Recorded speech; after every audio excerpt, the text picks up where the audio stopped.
Khufu has just died. The boat that we flew over in the harbour has just transported his remains into this temple, called the Lower Temple or Temple of the Valley.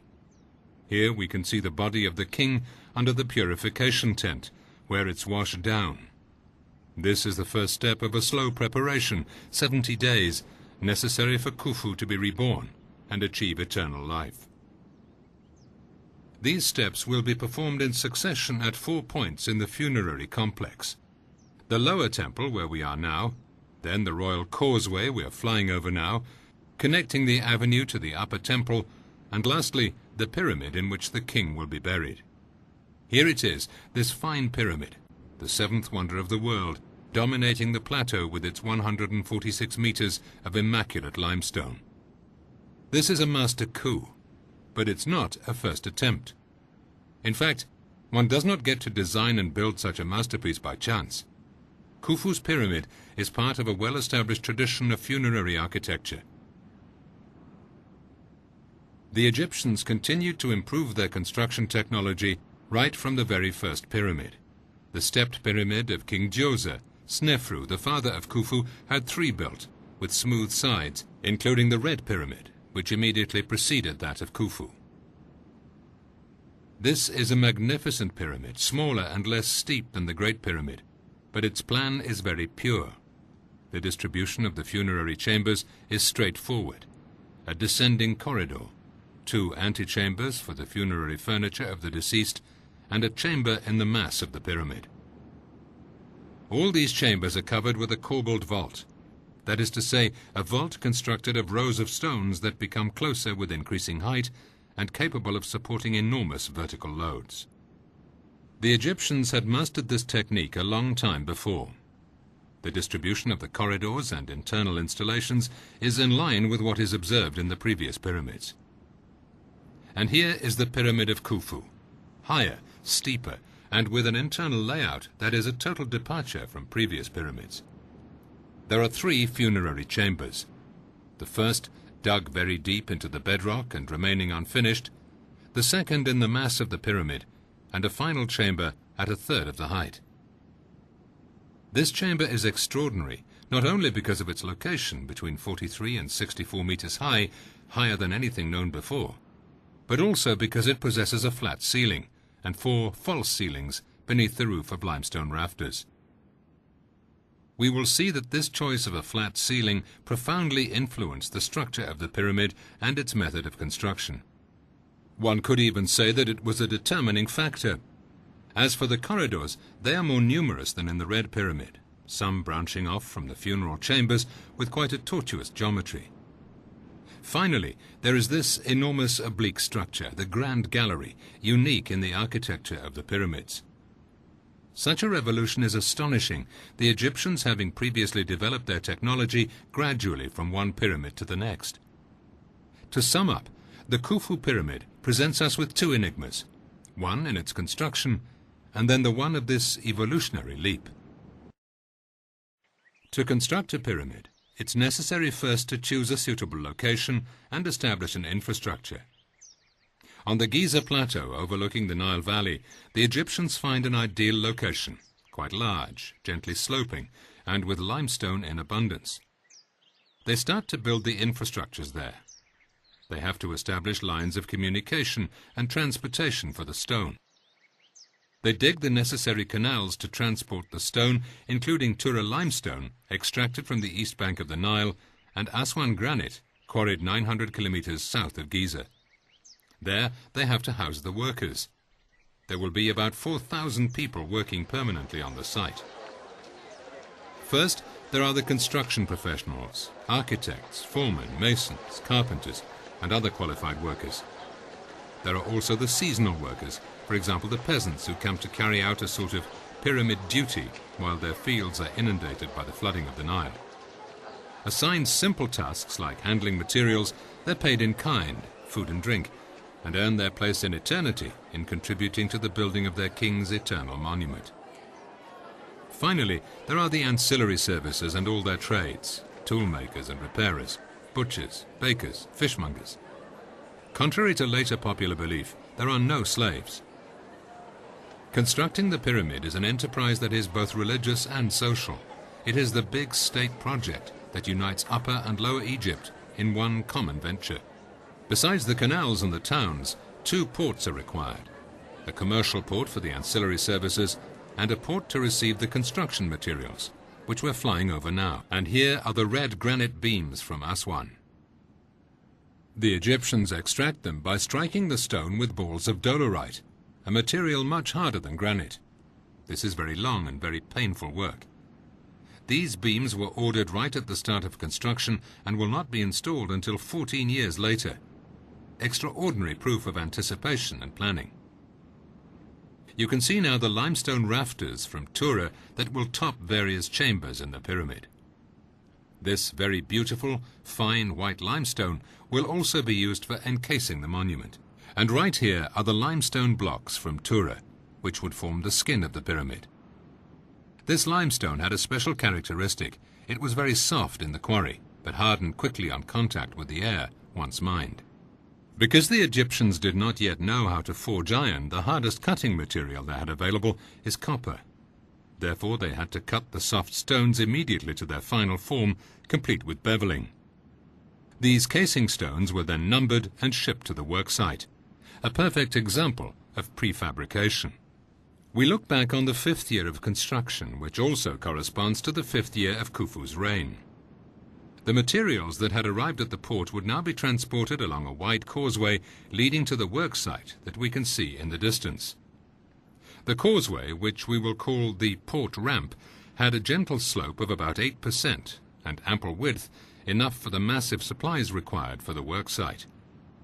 Following the topography of the plateau, it ran judiciously through the middle of other quarries, providing limestone that was of a lesser grade than that from Tura, but was abundant on the plateau. They would supply the major part of the materials for the pyramid. Here in red, we see the route taken by the granite beams. In mauve, the route used to transport the limestone, extracted from these quarries that are starting to be exploited, and in white, the route used for the limestone supplies from Tura. You see that the quarrymen were working on smooth surface stones and more crudely cut stones at the same time. We will soon see why. As the wheel did not yet exist, the stones were transported on wooden sleds, an example of which can be seen in the Cairo Museum. The blocks of local limestone would then be pulled up a second external ramp, which we'll call the pyramid ramp. About 325 meters long, with a slope of 8%, it was built with the same limestone taken from the local quarries. This ramp had 2 lanes, one to allow the stones to be transported, the other in the process of being raised in height. The pyramid was constructed in successive horizontal layers called courses. During the construction of one course, the ramp was elevated to prepare for the construction of the next course. In this manner, construction never stopped, the ramp and the pyramids progressing together. As for the Tura limestone blocks intended for the outer casing, they followed a very different route.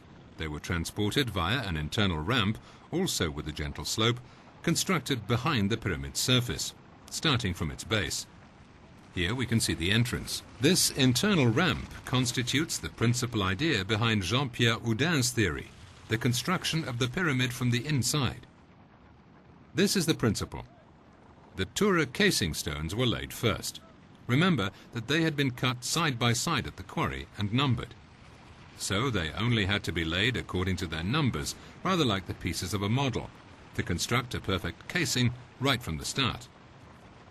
There was therefore no need for facing at the end of construction, which represented a great saving of time, especially when we consider there were 84,000 square meters of casing. When this was done, there was an enclosed working area into which the cut blocks of local limestone were brought by way of the external pyramid ramp for the construction of a second belt about 20 meters thick. This structure gave the pyramid its solidity. It's these stones that can be seen today, the Tura limestone having been removed in the Middle Ages for the construction of the monuments of Cairo. Once this finely finished structure was in place, there was no longer any need for such fine construction. Speed was of the essence. The center of the pyramid was thus filled with very roughly hewn stones, blocked with quarry rubble and often a little mortar. There was one exception, however. this sort of finely finished peninsula visible in the middle of the infill. This was to serve as the foundations on which all the internal works, as the Grand Gallery and the King's Chamber, would be constructed. Given their importance, it was out of the question to build such structures without solid foundations. The Egyptians were also smart. They constructed the pyramid in another limestone quarry. The terrain having a slight slope, they kept a section of bedrock about 7 meters high. This light patch that we can see at the top right inside the monument. Only the bases of the casing stones were leveled at the start of construction. The pyramid was thus anchored solidly on this natural foundation. In doing so, they used almost 400,000 tons of limestone that was already on site. The Egyptians thus continued to construct the pyramid in successive courses from level 7 to level 43, that is, from 7 meters to 43 meters high. At level 43, the volume constructed represents about 2/3 of the volume of the structure. The Egyptians supplied the worksite with local limestone using the external ramp and transported the casing stones of Tura limestone up the internal ramp, the start of which we can see on these images from the CATIA 3D scientific software. In about the 14th year of the king's reign, the construction having progressed well, the pyramid reached a height of 43 meters. The construction from the inside, that is, inside out, left the rest of the Giza plateau totally free. This was important because the other monuments of the funerary complex could be constructed independently. We can see the beginning of the construction of the upper and lower temples and the royal causeway. Moreover, as deaths occurred in the family and those close to the king, mastabas were constructed nearby to receive the deceased, and even small pyramids for the Queen Mother and the king's wives. The Great Pyramid slowly became the center of a veritable necropolis. On reaching the base of the king's chamber at 43 meters, the construction process needed to evolve. With the Great Pyramid, there were 3 challenges in one monument: the volume, the king's chamber, and the height. 14 years had been spent successfully tackling the volume challenge. Now came the second challenge. The choice of a flat ceiling for the king's chamber obliged the Egyptians to use granite, the only material strong enough to span the 5-meter width of the chamber.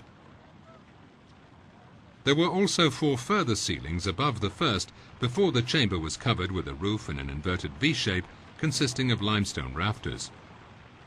The room therefore reached 21 meters in height in stages, from level 43 to level 64, which was unique in the architecture of Egyptian pyramids. Here we see the floor of the chamber, made from heavy slabs, and the northern wall, all of granite. Close to the southern face we can see the rafters and several beams on a storage area. It would be necessary to lift 50 granite beams and 22 limestone rafters to level 43, and then position them in their final location.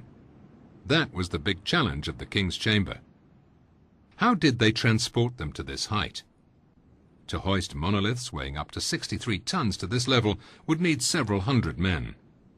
Quite simply, it would have been impossible to coordinate so many workers, and it would have required a lot of room for them to pull it up. Now, because of the shape of the pyramid, the higher one climbed, the less space there was. They had to think of another solution. All the granite beams extracted by the Aswan quarrymen arrived at the port, where they were stored. The beam was borne on a sled that rolled forward on logs. Past masters in balancing games, the Egyptians invented a device to reduce the effort required by the workers to move the monoliths. It was a counterweight, similar to that of an elevator. At the end of the port ramp, they dug a trench into which a counterweight descended. Linked by lengths of rope to a sled on which the beam was loaded ready for transport by rolling on logs, this counterweight essentially supplied the tractive force. The depth of the trench was calculated so that, once the counterweight reached the bottom, the beam moved a distance equal to 1 rope length. They just had to block the beam, remove this length, lift up the counterweight, reattach the ropes, and start the operation over again. The port ramp would later be used as the foundation for the royal causeway of Khafre's pyramid. Signs of this counterweight and the trench can be seen in the access corridor to the Khafre's funeral chamber. The beam was transported in this way to the foot of the pyramid's external ramp. It was then rotated a quarter turn, still on wooden logs. The beam was hauled by a second counterweight that raised it on the external ramp to the 43-meter level, where it was stored, waiting to be used. The second counterweight travelled in a structure built at the same time as the pyramid, in its heart, the Grand Gallery. Here we can see the ropes descending into the Grand Gallery, which remained partly in the open air. It's been suggested that this structure had a religious, funerary, or even symbolic role. It's alleged to have served for the funeral of Khufu, or even to have symbolized a ramp for the king's ascension to the gods. If such were the case, one would expect to see inscriptions or ornamentations indicating such a purpose. But there is not one. The Grand Gallery's purpose was exclusively as an aid to construction. The beam was thus hoisted to the pyramid's working level, 43 meters above the ground, by means of this second counterweight. Some months had passed, and the granite beams and the limestone rafters required for the construction of the king's chamber were now all arranged in the new storage area on level 43, ready for the next step. The external ramp was now at its maximum height. The construction of the king's chamber had begun with the laying of the floor. Now the walls and ceilings needed to be built. There again, the counterweight in the Grand Gallery played a major role in helping to hoist the beams from the storage area to their final position. The Egyptians thus constructed the 5 successive ceilings of the king's chamber, a project that was unique in Egyptian architecture. For this, a cross-sectional view will be more practical. We have made all the surrounding stones transparent to make the important elements stand out. Moving around in the Grand Gallery, we see the counterweight, a wooden sled loaded with several blocks of granite, weighing around 25 tons in total. The principle is that of the funicular railway. When the counterweight descended, the beam on its platform at the opposite end rose to the desired height.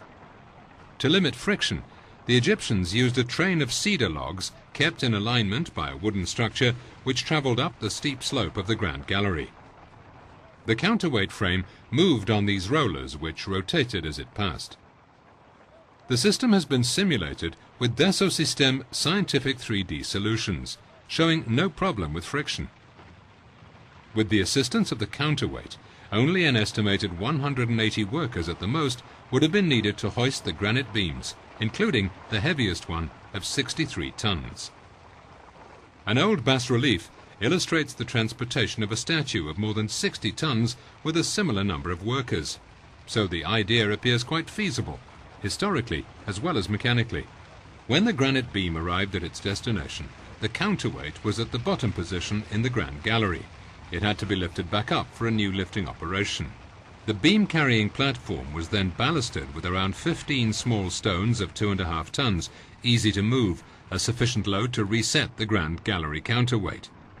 The platform thus became the counterweight's counterweight. Once the rafters were in position, the counterweight was dismantled and the 3 main ballast stones were lowered to the bottom of the ascending passageway to prevent access by robbers. For this reason, they're called ceiling blocks. There are many signs to support the use of the Grand Gallery as the counterweight slide path, available in the clues section of the website. Let's see now how the Egyptians constructed the ceilings of the king's chamber.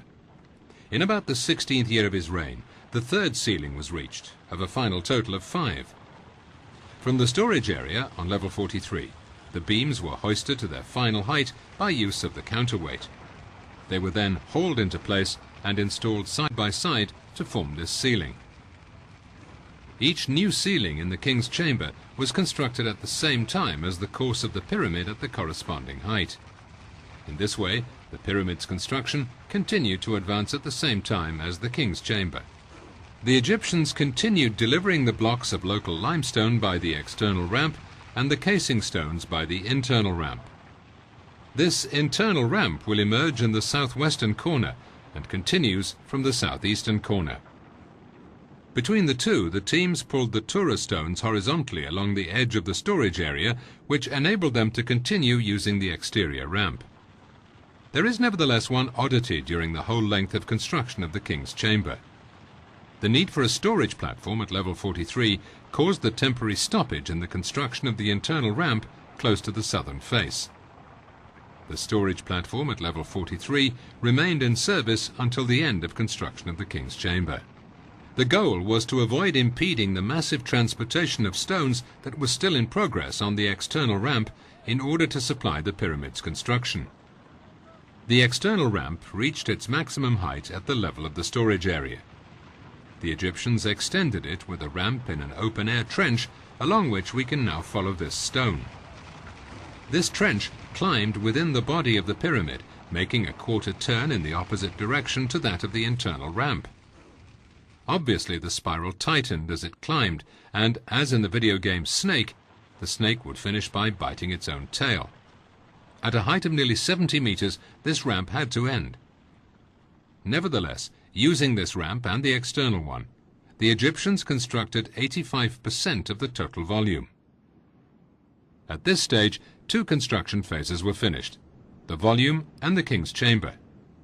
Now was the time to move to the third and final challenge, the height. First, let's summarize what we've just seen using CATIA. First, the storage area for the beams and rafters at level 43 at the top of the external ramp, which continued in a spiraling trench. At level 70, the rafters were installed to finish the King's Chamber. The spiral trench and the storage platform at level 43 were filled in and leveled. The two openings of the internal ramp behind the southern face were connected by a horizontal segment. This is thus the only segment of the internal ramp that does not rise with a gentle slope of 7%. This was the price paid for being able to use the external ramp to the maximum by extending it in a trench. It was worth the penalty, since there only remained 15% of the volume to construct. 15% of the volume, yes, but still a little over half the height. The question was now how to reach the summit and finish the pyramid. The answer? The internal ramp. At a height of 70 meters, space was limited, and the blocks were now a lot smaller, from 500 kilos to 2 tons, and so could pass through this rather narrow tunnel. We should also remember that the external ramp, whose role had come to an end, was constructed of quality limestone. Therefore, it represented a reserve of materials that were ready to use and, what's more, ideally placed. The Egyptians now dismantled this external ramp, recut the stones, and raised them via the internal ramp from its entrance at the base of the pyramid. Two types of stone would travel through the internal ramp from now on: the Tura casing stones and the recycled stones from the external ramp. We can see in these CATIA images how the external ramp diminished while the Egyptians finished the pyramid, according to the principle of connected vessels. This is the reason that no trace of the external ramp has ever been found on the Giza Plateau. It is, right before our eyes, recycled in the upper part of the pyramid. A last clever move by the Egyptians. Proof, as if it were needed, of their great intelligence and careful planning of the construction of the Great Pyramid. But let's now follow this block up the internal ramp. We can see that the workers had just one thing to do: pull the stone in a straight line up the gentle 7% slope. The ramp, as in the segment where we are located, was lit by oil lamps. Open at both ends, it was ventilated naturally, which provided proper working conditions. When it reached the end of a rectilinear segment, the block was rotated a quarter turn, again using a system of counterweights. This system was derived from the ancient shaduf, or counterpoise lift, that the Egyptians used to draw water from the Nile. Already perfected at the time, this system enabled a single man to raise the stone and its sled. The whole thing was then turned 90 degrees to line it up with the new section, then laid down again, ready to be taken care of by another team of workers who transported it up to the next point of rotation. The corner chamber, in which we've just seen the block being rotated, was located behind a notch on the northeastern ridge of the pyramid. Explored by the American Egyptologist Bob Breyer, it was completely recreated with DassaultSystemes 3D solutions. See this subject in the clues section on the website. Thus, the block passed through the internal ramp and was rotated at each corner in a chamber similar to Bob's room. The workers we've just seen depositing the block to be rotated then returned to the start of the flight to get another. They used this ladder and went back down using the upper level of the internal ramp, taking an empty sled with them, which had been left by a team from the following section of ramp. The Meidum Pyramid proves that the Egyptians know how to deal with an intermediate floor in a structure covered by cobbled vault. This two-level ramp meant that a returning team with an empty sled did not impede the ones that were ascending with a new stone, so that no construction time was lost. Here we follow the journey of the workers and take the upper level of the ramp back down. Now here we are outside. The exit of the ramp is right beside the entrance. Here are two photographs, one recent and the other older, where the lighting reveals what could be the entrance and exit of the internal ramp. You can clearly see a rectangular zone where the stones are not installed in the same way as elsewhere, and the shape revealed seems to correspond to the supposed ramp openings. Moreover, a French mission conducted in 1986 under the aegis of the EDF Foundation studied the pyramid using microgravimetry.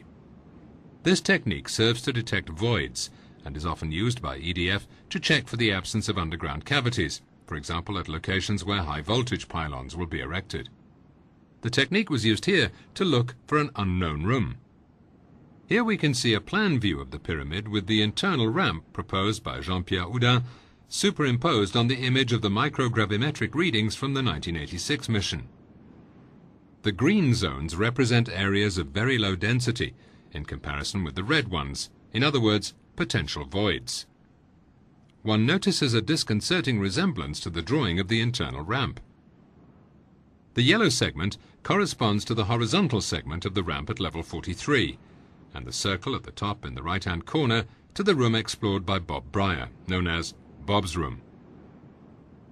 In this 3D view, the matching of the microgravimetric image with the internal ramp of the theory is even more striking.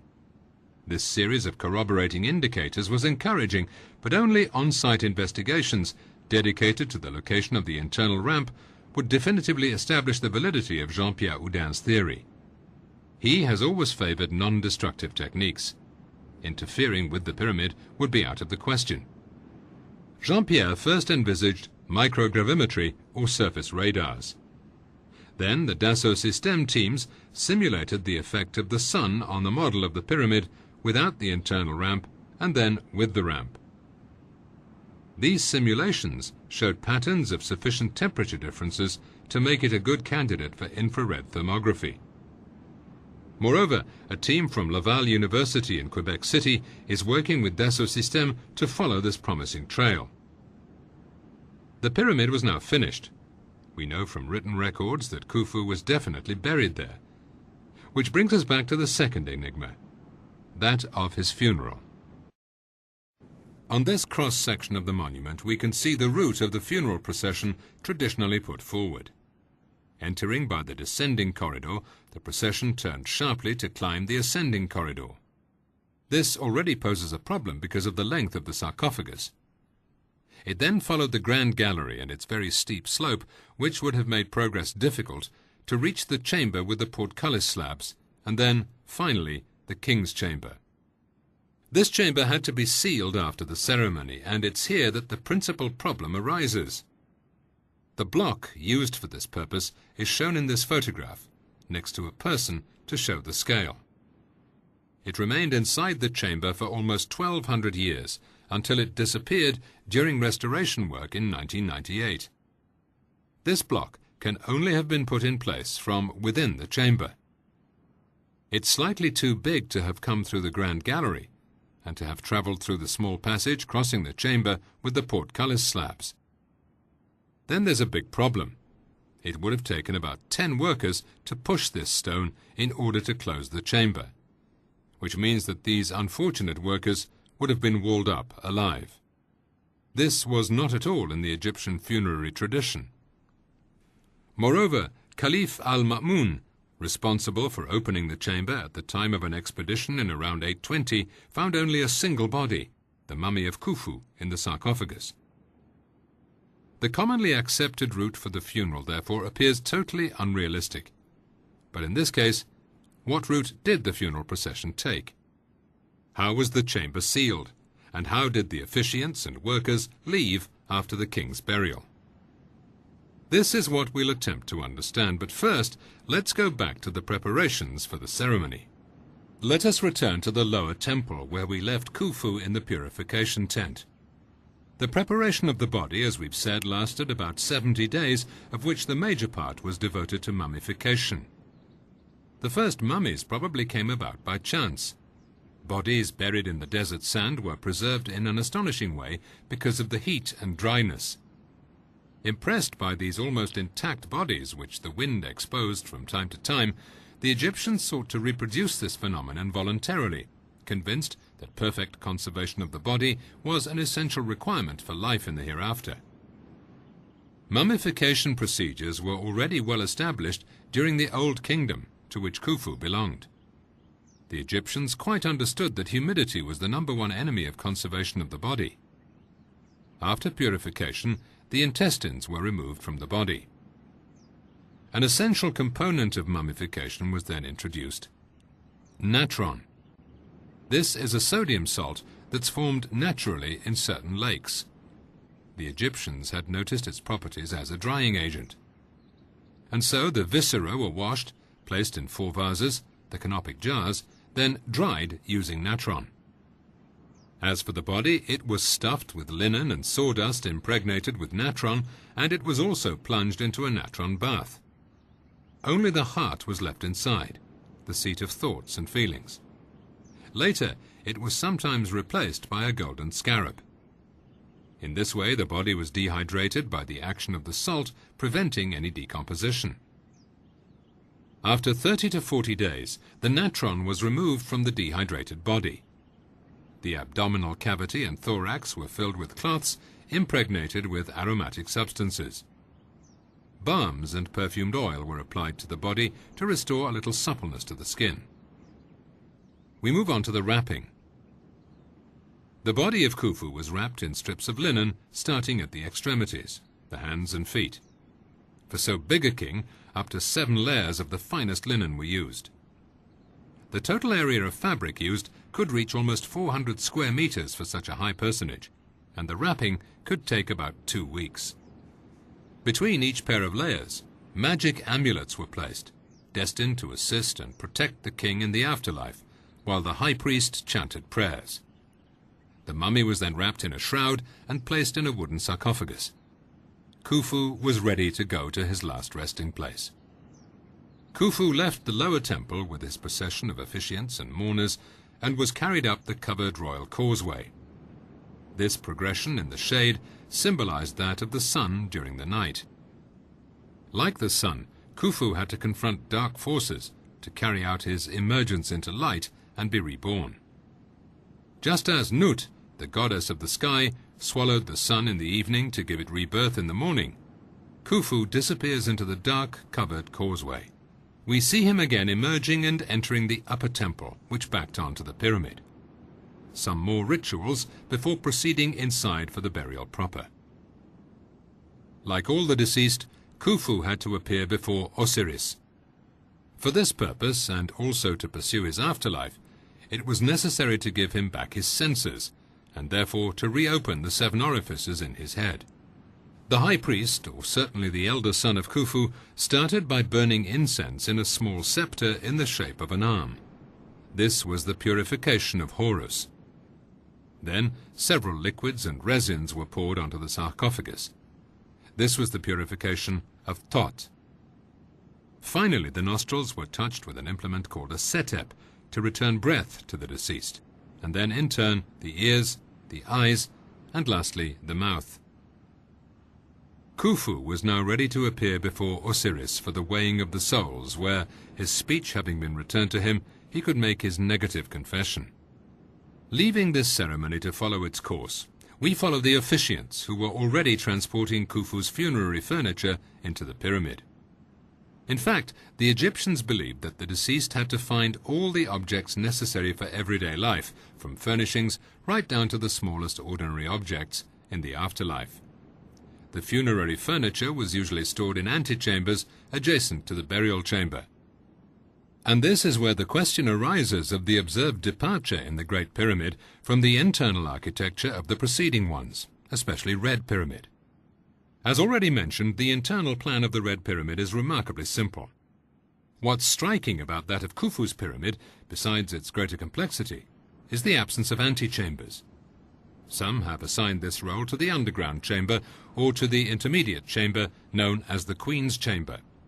However, the funerary furniture had to be readily accessible to the deceased, which then would not have been the case. Others then thought about the Grand Gallery, but its steep slope makes this hypothesis unlikely. So, why would the Egyptians have abandoned a plan that was so effective in the Red Pyramid? And why don't we find antechambers adjacent to the King's Chamber in the Great Pyramid? Jean-Pierre Houdin has studied all the pyramids of the 3rd and 4th dynasties. He perceived a logical evolution from one pyramid to the next in a handing down of knowledge. As the Red Pyramid immediately preceded Khufu's pyramid, it's probable that the designers of the former, or their immediate disciples, designed the latter.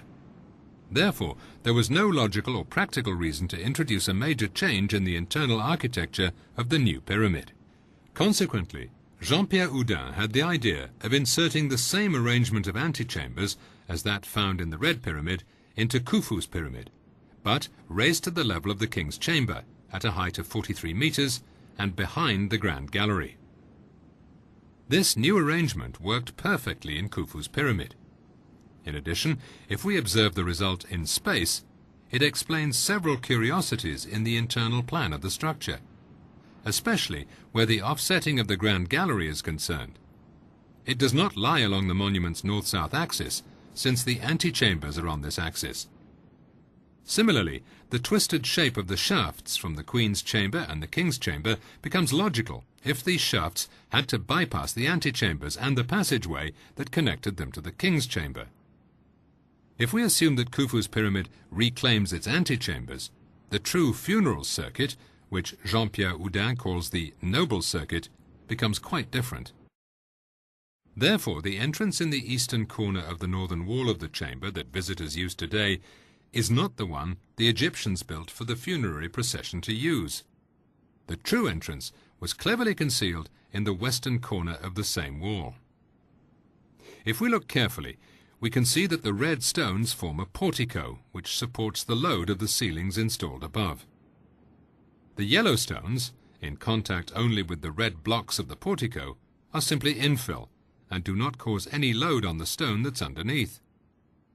This block is therefore free of any load, which means it can be moved. We can still see today, if we visit the King's Chamber, that the joints between the stones of the wall are perfect, with not enough room to slip a razor blade between them. On the other hand, in the vertical joint between this block and the neighboring block to the right, you could insert a credit card. Moreover, microgravimetric analysis in 1986 detected a clear zone of low density in this area. Let's now go through this block and follow this small passageway behind it. We descend and penetrate into the first antechamber in which some of the funerary furniture was stored.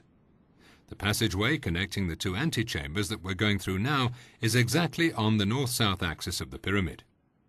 Now we enter the second antechamber. Both have corbelled vaults, just as in the Red Pyramid of Snefru, Khufu's father. Now we can see the cross-section of the pyramid that unveils the new funerary architecture. We will also observe these elements in a series of views generated by the CATIA 3D scientific software showing these various elements. We can see the known internal architecture of Khufu's pyramid in green in this 3D model. We first need to enter the pyramid and gain access to the new funeral circuit. At the entrance to the pyramid and providing access to the new circuit, we find two small new rooms in purple.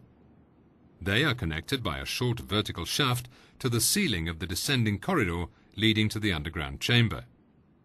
Later we'll see signs of these rooms on the face of the pyramid. Starting from these rooms, there's a first horizontal corridor in yellow rejoining the Queen's Chamber. Next comes a second ascending corridor in yellow leading to the antechambers. We cross the two antechambers in red before climbing towards the King's Chamber. Starting at the second room, at the pyramid entrance, there's a vertical shaft. We shall see that this shaft rejoins the internal ramp. We see a new corridor leading to the Queen's chamber, parallel to the one that we've seen. This corridor was detected by radar by the Japanese team of Dr. Yoshimura from the University of Waseda in the late 1980s. Let's look at the narrow shaft running north from the Queen's chamber. This shaft, according to the official surveys, bends for no reason that the conventional theory can provide. On the other hand, if one accepts the hypothesis of the antechambers, this corridor needed to avoid the access corridor to the first antechamber. The bend then seems entirely logical. The same goes for the other shaft, the one from the King's chamber. This shaft had to avoid a room that contained the mechanism to close the King's chamber. Again, we find a rational explanation for the turns indicated by the official surveys.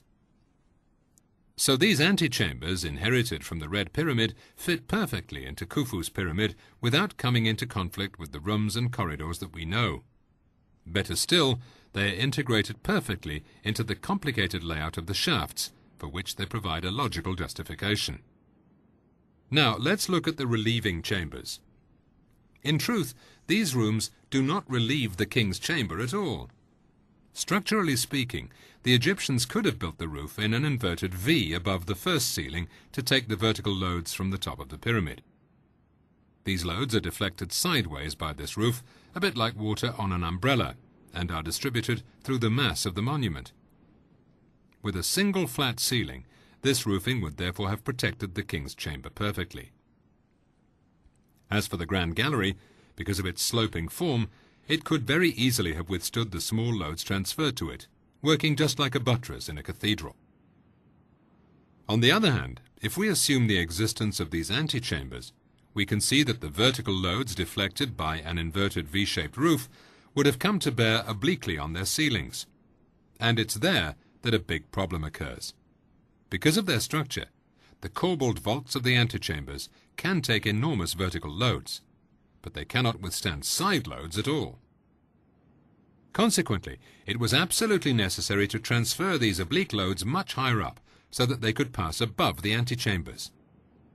This is the true role of the multiple ceilings of the King's chamber, and the relieving chambers do not relieve the King's chamber, but the antechambers.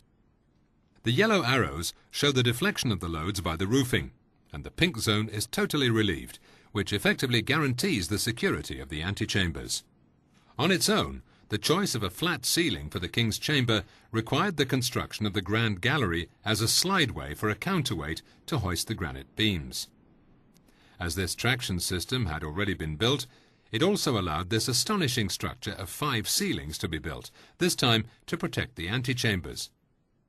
But all this obviously cost a great deal in time, planning, and materials. The Egyptians were never to repeat the experience. Let's now look at the room by the entrance, which provided access to the various corridors. At the northern face, and some meters behind a common entrance by means of the descending corridors that we've seen, we find 2 successive rooms providing access to a new group of corridors built into the pyramid. Moving to the exterior of the pyramid, let's turn back to look at the facade. Above the present entrance to the pyramid, you can see a big hole at the place where this room is. You can also see a double pair of limestone rafters located well above the original entrance. Now, in architecture, the installation of such rafters is never arbitrary. They always serve to cover a void. This archive photograph indicates the position of the rafters in comparison with the corridor. The people indicate the scale. These rafters appear disproportionate in comparison with the size of the opening, and they're positioned too high up, especially since enormous beams already cover the corridor. We can also see that several pairs of rafters seem to be missing, 6 at the bottom and 3 at the top.